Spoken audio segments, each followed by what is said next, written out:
प्रायोजक हैं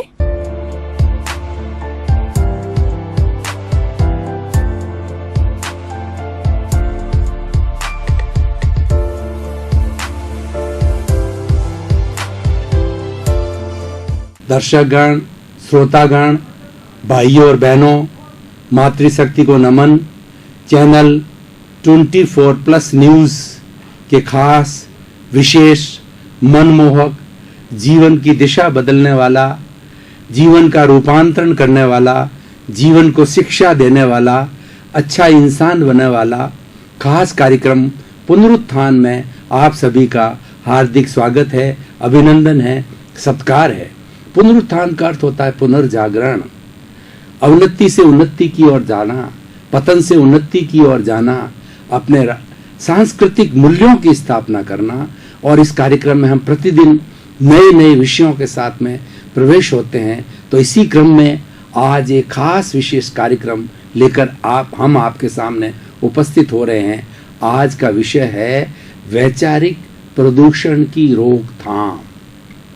सबसे पहले हम ये जानेंगे कि वैचारिक प्रदूषण किसे कहते हैं और वैचारिक प्रदूषण क्यों होता है, वैचारिक प्रदूषण के क्या कारण हैं और वैचारिक प्रदूषण के क्या निवारण हैं।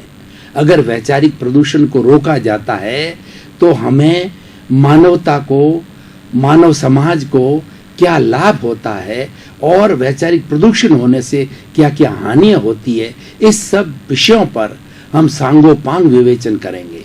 सबसे पहले हम ये परिभाषित करेंगे कि वैचारिक प्रदूषण किसे कहते हैं। विचारों का अर्थ होता है भाषा का आदान प्रदान। एक व्यक्ति दूसरे व्यक्ति से बात करे, अपनी बात को बताए और दूसरी बात को सुने, अपने विचार प्रस्तुत करे और दूसरे के विचारों की अवगति करे, इसको वैचारिक वार्तालाप कहते हैं।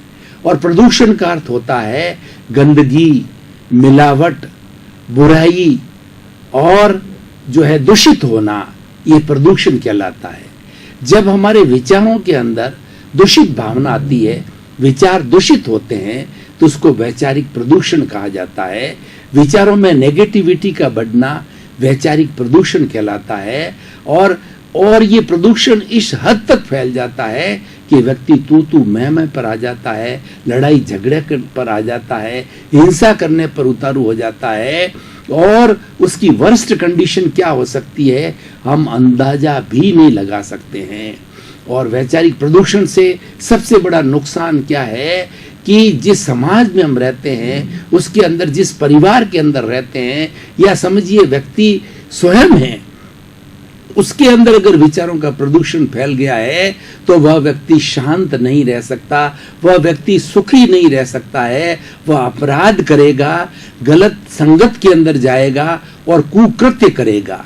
इसीलिए विचारों के प्रदूषण को रोकना बहुत ही आवश्यकता है। ये विचार कहाँ से आते हैं इसके बारे में भी सोचना है। हमारे इस शरीर को देखें तो इस शरीर के इंद्रियां होती है, इंद्रियों के बाद में मन होता है, मन के बाद में बुद्धि होती है, बुद्धि के बाद चित्त होता है और चित्त के बाद में आत्मा होती है। मन का क्या कार्य है कि जो इंद्रियां बाहर से जितने विषय लेकर के आती है, इंद्रियां कुल 5 कही जाती है, स्पर्शन, रसन, घ्राण, चक्षु, श्रोत्राणी, इंद्रियाणी। ये 5 इंद्रियां स्पर्श करना, रस लेना, सुनना, सूंघना, देखना, ये अपने अपने विषयों को बाहर से ग्रहण करती है और ये मन को देते हैं। मन का कार्य होता है कि विचार करना। मन 2 तरह से कार्य करता है। एक तो हमारी इंद्रियों के द्वारा दिए गए विषयों के ऊपर चिंतन करता है, मनन करता है, योजना बनाता है। और दूसरा वर्तमान काल के चिंतन के साथ साथ के अंदर भविष्य की कल्पना करता है और भूतकाल के अंदर चला जाता है कि 10 वर्ष पहले, 5 वर्ष पहले, बचपन में, किशोर अवस्था में, फला समय के अंदर मैं कैसे प्रवृत्ति करता था, मैं कैसे था। तो ये हमारी भूतकाल की जो स्मृतियों में भी मन चला जाता है। तो विचार है वो मन से पैदा होते हैं, लेकिन मन भी बंधा हुआ है। ये विचार जो है चित्त के माध्यम से हमारी आत्मा से जुड़े हुए जो कार्बन शरीर है, अवचेतन मन है वहां से आता है। ये लंबा विषय है, उस विषय में हम नहीं जाएंगे। मूल ये है कि मन से जो है विचार उत्पन्न होते हैं और विचारों के द्वारा ही हम सारा कार्य, इस जगत का सारे कार्य विचारों से करते हैं। देखिए, एक व्यक्ति मौन अवस्था में बैठता है तो वो क्या सोच रहा है सामान्य व्यक्ति को जानकारी नहीं होती है, और व्यक्ति कोई बोलता है तब मालूम पड़ता है कि ये क्या कहना चाहता। भाई और बहनों, दर्शकगण, श्रोतागण, मैं आपके सामने बोल रहा हूँ, मैं आपके सामने कुछ वक्तव्य दे रहा हूँ, तो आपको जानकारी मिल रही है कि मैं किसी विषय का प्रतिपादन आपको कर रहा हूँ। और हमारी राजस्थानी में कहावत है कि बोलिया के लाद्या, यानी व्यक्ति जब बोलता है, व्यक्ति जब भाषा निकालता है, तब उसको मालूम हो जाता है कि इस व्यक्ति के अंदर कितनी विद्वता है, इस व्यक्ति में कितनी गहराई है, इस व्यक्ति में कितने गुण हैं, उसे सारा मालूम पड़ जाता है।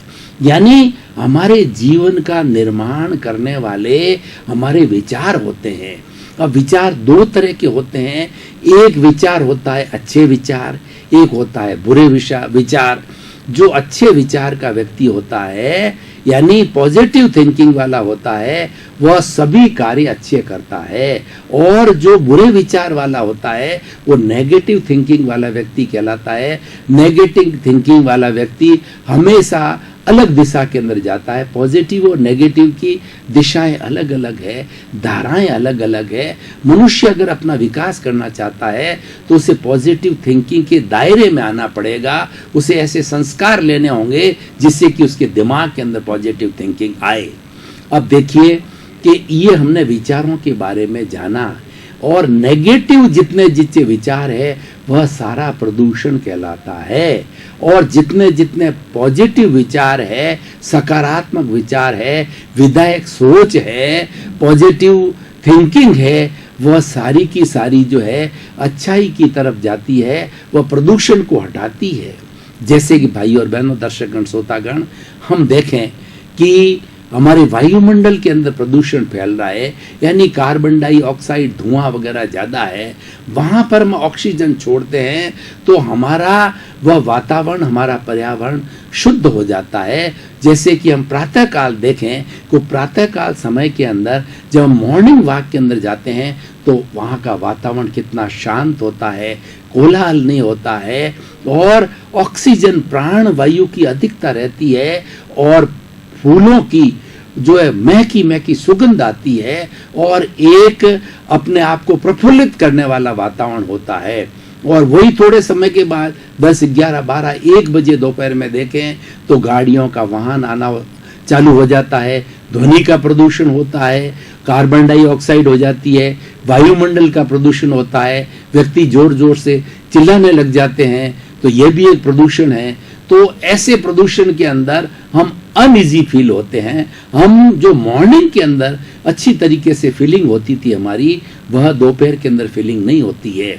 तो अब हमें ये देखना है कि ये विचारों का प्रदूषण है ना, वो किन कारणों से होता है।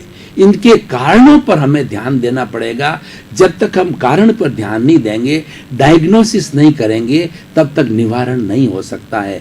भाइयों और बहनों, दर्शकगण, श्रोतागण, कोई व्यक्ति बीमार पड़ता है और वो डॉक्टर के पास जाता है तो डॉक्टर उसकी पूरी हिस्ट्री पूछते हैं कि आपके क्या आचार है, आप कैसे, क्या विचार है, क्या कार्य करते हैं, क्या खाते हैं, आपके सोने का समय, उठने का समय, आपकी दिनचर्या, सारा पूछ करके वो निष्कर्ष निकालता है, डायग्नोसिस करता है कि किन कारणों से व्यक्ति को बीमारी हुई।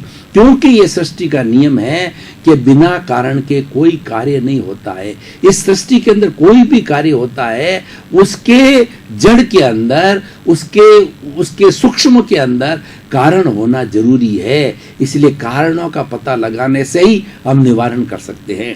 सबसे पहले विचारिक प्रदूषण का, यानी नेगेटिव थॉट्स आने का कारण है अभाव की स्थिति। जो व्यक्ति अभाव में जीता है, यानी रोटी, कपड़ा, मकान, शिक्षा, चिकित्सा, ये मूलभूत सुविधाएं हैं, ये आदमी को मुहैया नहीं होती है। वो गरीबी के अंदर जीवन यापन करता है, सोने के लिए जगह नहीं होती है, खाने के लिए अच्छा भोजन नहीं मिलता है, रहने के लिए स्थान नहीं मिलता है, तो वो व्यक्ति अभाव की स्थिति में जीने वाला व्यक्ति के अंदर नेगेटिविटी आती है, और नेगेटिविटी आने से ही वो अपराध की अवस्था में जाता है। हम आतंकवाद को देखें, नक्सलिस्ट को देखें, माओवादियों को देखें, जितने जितने अपराधी लोग हैं, चोर है, लुटेरे है, डाकू है, जेब कतरे हैं, हत्या करने वाले हैं, रेप करने वाले हैं, इन सभी अपराधों की और हम दृष्टिपात करें तो ये सब नेगेटिविटी के कारण आते हैं, और उसमें से मुख्य कारण एक जो है अभाव की स्थिति होती है। इसलिए भाइयों और बहनों, दर्शकगण, श्रोतागण, जब बच्चा पैदा होता है या जब व्यक्ति कमाने लगता है तो सबसे पहले उसे अपने इस बात पर ध्यान देना चाहिए कि मेरी आर्थिक स्थिति मूलभूत सुविधाएं मुहैया कराने की, वो प्राप्त करने की मेरी स्थिति है कि नहीं, वो साधन तो कम से कम उसको जुटाने चाहिए। और हमारी राज्य सरकारें, हमारी केंद्रीय सरकारें, हमारी पंचायतें, हमारी नगर पालिकाएं, उन सब को चिंतन करना चाहिए कि हमारे हर नागरिक को रोजगार मिले, हर नागरिक परिश्रम करे, हर नागरिक की मूलभूत सुविधाओं की प्राप्ति होना आवश्यक है। यह प्राप्त होने से ही आदमी पॉजिटिव थिंकिंग में रहेगा, सुख से रहेगा, अपराध नहीं करेगा, हिंसा नहीं करेगा। अपराध, दूसरा तिरस्कार। कई बार क्या होता है, किसी भी व्यक्ति के साथ के अंदर जो है वो एक दूसरे से इतना द्वेष हो जाता है कि व्यक्ति का तिरस्कार करता है। और कई बार हमने पुराने समय में देखा कि कुछ जो है वो पॉलिटिक्स के कारण या राजनीति बनने के कारण, गुटबाजी के कारण जो है गांव के अंदर पंचायतें भी किसी व्यक्ति को दंडित करती है, तिरस्कृत करती है, और कई बार सही न्याय नहीं करके गलत निर्णय लेकर के व्यक्ति सही होने के बावजूद भी उसका तिरस्कार कर दिया जाता है। घर में व्यक्ति का तिरस्कार मिलता है, घर में व्यक्ति को माता पिता का प्रेम नहीं मिलता, पत्नी का प्रेम नहीं मिलता, क्योंकि हर मानव, हर व्यक्ति जो है प्रेम का भूखा है, हर व्यक्ति सम्मान चाहता, व्यक्ति नहीं, इस विश्व का हर प्राणी जो संवेदनशील है वह सम्मान चाहता है। इसलिए सम्मान न मिलने की स्थिति के अंदर वह जब तिरस्कृत होता है तो उसके अंदर नेगेटिव फीलिंग आती है, उसमें इन्फीरियरिटी आती है, उसमें हीन भावना आती है कि देखिए मेरे साथ में क्या हो रहा है। मैं व्यक्ति जो है वो गलत सोचने लग जाता है, वो नेगेटिव साइड के अंदर चला जाता है, वो अपराध के अंदर चला जाता है। और कई बार ऐसा तिरस्कृत व्यक्ति अपनी आत्महत्या भी कर लेता है, या ऐसे लोगों के संसर्ग के अंदर चला जाता है जो अपराध करने वाले, चोर लुटेरा भी बन सकता है, खूनी भी बन सकता है। और इस तरह तिरस्कार बहुत बड़ी चीज है। इसलिए भाई और बहनों, दर्शक गण, हमेशा ये चिंतन करिए, किसी व्यक्ति की इंसल्ट नहीं करनी चाहिए। देखिए, मानव प्रकृति भूल करना स्वाभाविक प्रकृति है। और दर्शक गण, श्रोतागण, हमने काफी देर तक मंथन किया, अब थोड़ा तरोताजा होने के लिए हम ब्रेक ले रहे हैं। ब्रेक के बाद पुनः हाजिर होंगे।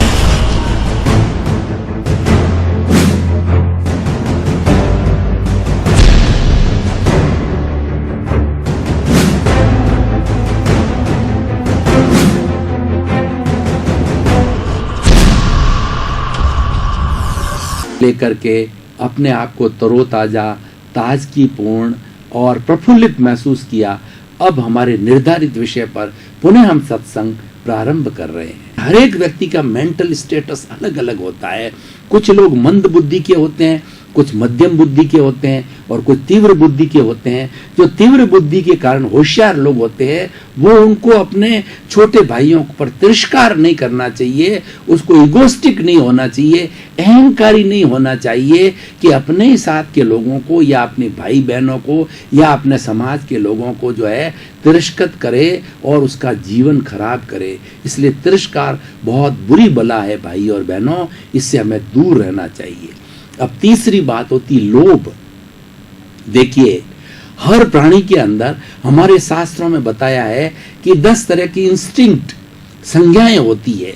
कौन सी होती है?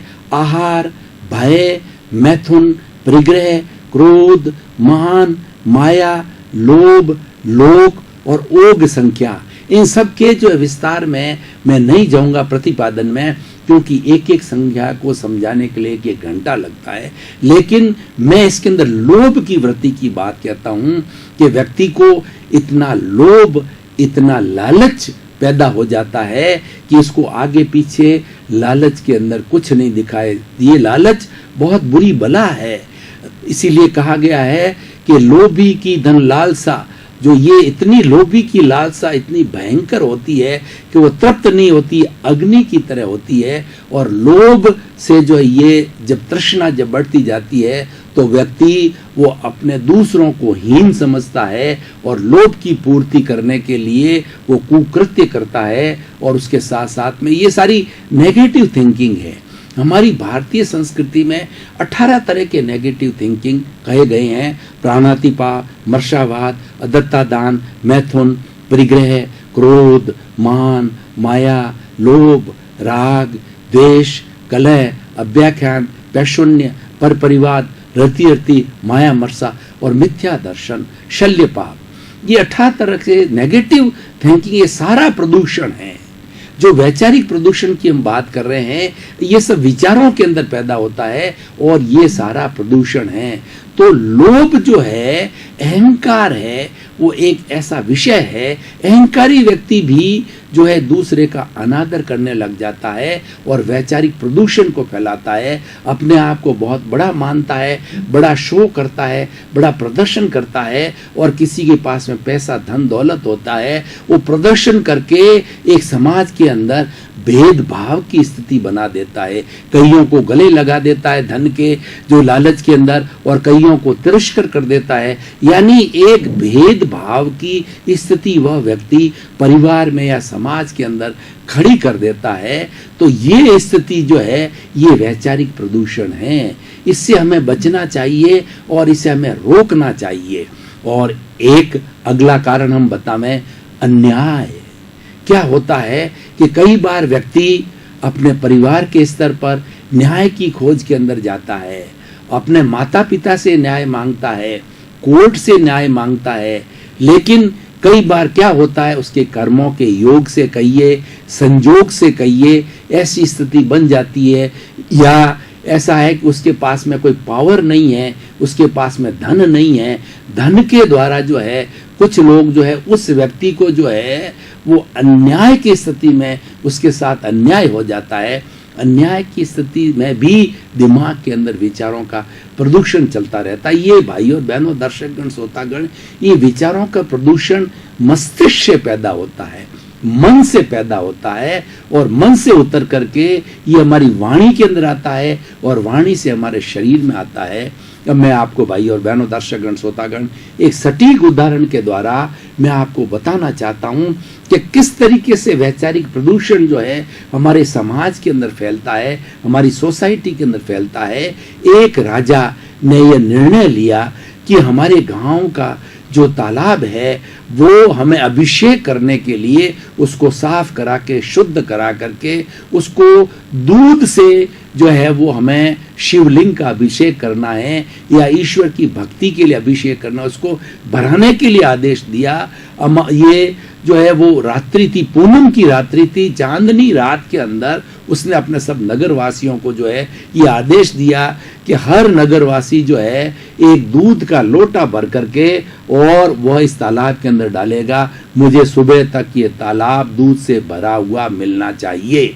अब देखिए, एक गणमान्य व्यक्ति, जो समाज का व्यक्ति, गांव का व्यक्ति था, वो सबसे पहले जो है रवाना हुआ और उसके मन के अंदर वैचारिक प्रदूषण आया।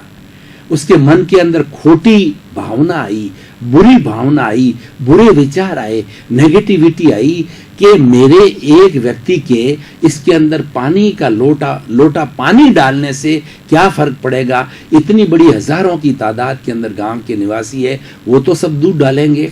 इस वैचारिक प्रदूषण के कारण उसने गांव के तालाब के अंदर प्रथम लोटा पानी डाला। ऐसा का देखिए, वैचारिक प्रदूषण मल्टीप्लाई होता है, पॉजिटिव प्रदूषण मल्टीप्लाई होता है और बड़ी फास्ट स्पीड से मल्टीप्लाई होता है। तो अब क्या हुआ कि ये वैचारिक प्रदूषण दूसरे के पास पहुंचा, चौथे के पास पहुंचा, और इस तरीके से समग्र लोगों के पास में धीरे धीरे विचारों के माध्यम से संपोषण हुआ, उसका संप्रेषित हुआ, और एक एक करके सभी ने दूध की जगह पानी का लोटा डाला। और सुबह राजा ने देखा कि ये सारा तालाब जो पानी से लबालब भर रहा है उसमें दूध का कोई अंश नहीं था। देखिए एक व्यक्ति के वैचारिक प्रदूषण से कितना बड़ा नुकसान हुआ। आज हम ये सिनेरियो देखें, वर्तमान का हमारे परिवारों का देखें, हमारे समाज का देखें, हमारे देश का देखें या हमारे विश्व का देखें, तो वैचारिक प्रदूषण जो है बहुत फैल गया। आज हमारे वैज्ञानिक लोग दूसरे तरह के प्रदूषण की बात करते हैं। पृथ्वी के 5 मूलभूत तत्व है, पृथ्वी, जल, अग्नि, वायु और आकाश, किसके प्रदूषण की बात करते हैं, और वो चिंतित होते हैं और इसके निवारण के लिए बहुत सी पद्धतियां, बहुत से सजेशंस देते हैं। लेकिन वैचारिक प्रदूषण उससे कई गुना अधिक है। वैचारिक प्रदूषण को हमें रोकना है। ऐसे जो है इसके वैचारिक प्रदूषण के और भी अनेक कारण हो सकते हैं, लेकिन समय के अभाव को देख करके मैं और कारणों पर नहीं जा करके अब इसके निवारण की बात करूंगा कि ये विचारों का प्रदूषण जो होता है इसको हम रोकथाम कैसे करें, इसको हम कैसे रोकें। भाइयों, सुधरे व्यक्ति, समाज व्यक्ति से राष्ट्र स्वयं सुधरेगा। हमें सबसे पहले इकाई मनुष्य को लेना पड़ेगा, क्योंकि मनुष्य इस सृष्टि का सबसे जो है उत्कृष्ट और सबसे समर्थवान और सबसे ज्ञानी व्यक्ति है, सर्वश्रेष्ठ व्यक्ति है। एक व्यक्ति को हम सुधारते हैं तो मल्टीप्लिकेशन होता है, 1 से 11 सुधरते हैं, 11 से 111 सुधरते हैं, और 1 से 1111 सुधरते हैं। इस तरीके से सुधार का मल्टीप्लिकेशन आंकड़ा बढ़ता है। हमें व्यक्ति के सुधार पर कार्य करना होगा। तो हमें प्रारंभ से ही जो है बच्चे की प्रथम पाठशाला माँ होती है, तो हमें परिवार के अंदर ऐसी स्थिति को बनाना है कि विचारों का प्रदूषण प्रारंभ से ना हो। इसके लिए हमें कुछ निवारण करने पड़ेंगे। हमारी भारतीय संस्कृति में वैचारिक प्रदूषण निवारण के बहुत से तरीके बताए हैं। सबसे अच्छा तरीका है ईश्वर भक्ति। हमें प्रातः उठ करके जो अपना ईश्वर है, जो अपना इष्ट है, उसकी भक्ति करना चाहिए, उसका स्मरण करना चाहिए, उससे प्रार्थना करनी चाहिए कि मेरे भीतर विराजमान, जैसे मान लीजिए मेरा ईश्वर, मैं मेरी शुद्ध आत्मा को मानता हूँ, तो प्रातः उठ करके मैं मेरी शुद्ध आत्मा से प्रार्थना करता हूँ कि हे मेरे भीतर विराजमान शुद्ध आत्मा भगवान, मुझे ऐसा आशीर्वाद दो कि जगत के किसी भी प्राणी के साथ किंचित मात्र भी दुख न हो, दुख न दो। मुझे ऐसी शक्ति दो, मुझे ऐसी जागृति दो कि मैं मन से, वचन से, काया से, करने से, करवाने से, अनुमोदन से, सूर्योदय से रात्रि सोने तक जो है प्रतिदिन किसी प्राणी को किंचित मात्र भी मैं कष्ट न दूं। और कष्ट जब होता है तो प्रतिक्रमण करो, यानी जो आपने दोष किया है, किसी को दोष दिया है, तो तुरंत उसे क्षमा याचना करो, उससे प्रायश्चित करो कि मैंने ये दोष न दिया, और प्रतिक्रमण के साथ साथ के अंदर प्रत्याख्यान करो कि मैं भविष्य के अंदर इस दोष का सेवन नहीं करूंगा। इस तरीके से व्यक्ति अगर ईश्वर के अंदर विश्वास रखता है तो वह व्यक्ति वैचारिक प्रदूषण कभी नहीं फैलाएगा। ईश्वर भी उसकी मदद करेगा। कहा भी गया है, God help those who help themselves. ईश्वर उसकी मदद करता है जो व्यक्ति स्वयं अपनी मदद करता है, यानी स्वयं अपने विचारों को शांत रखता है, तो ईश्वर उसकी जरूर मदद करता है। और हमारी भारतीय संस्कृति में कहा गया है कि इस शरीर का मूवमेंट होता रहना चाहिए, शरीर घूमता रहना चाहिए, तभी हमारी पाचन शक्ति और हमारा शरीर स्वस्थ रहता है। लेकिन मन स्थिर रहना चाहिए, हमारे विचार नहीं भटकने चाहिए, विचारों के अंदर वैचारिक प्रदूषण नहीं आना चाहिए, हर वक्त विचार अच्छे बने। उसके लिए एक सबसे बड़ा निवारण यह है कि उन विचारों के साथ के अंदर शुभ भावों को उसके सामने इतना बड़ा खड़ा कर दो कि अशुभ भाव, नेगेटिव थॉट आने के लिए कोई जगह ही नहीं रहे। मैं उदाहरण के द्वारा भाई और बहनों, दर्शकगण, श्रोतागणी बताना चाहता हूं कि ये जो अपना स्टूडियो है, स्टूडियो मान लीजिए समस्त श्रोतागणों से भर गया है, इसके अंदर पैर देने की जगह नहीं है, तो बाहर से व्यक्ति कैसे आएगा।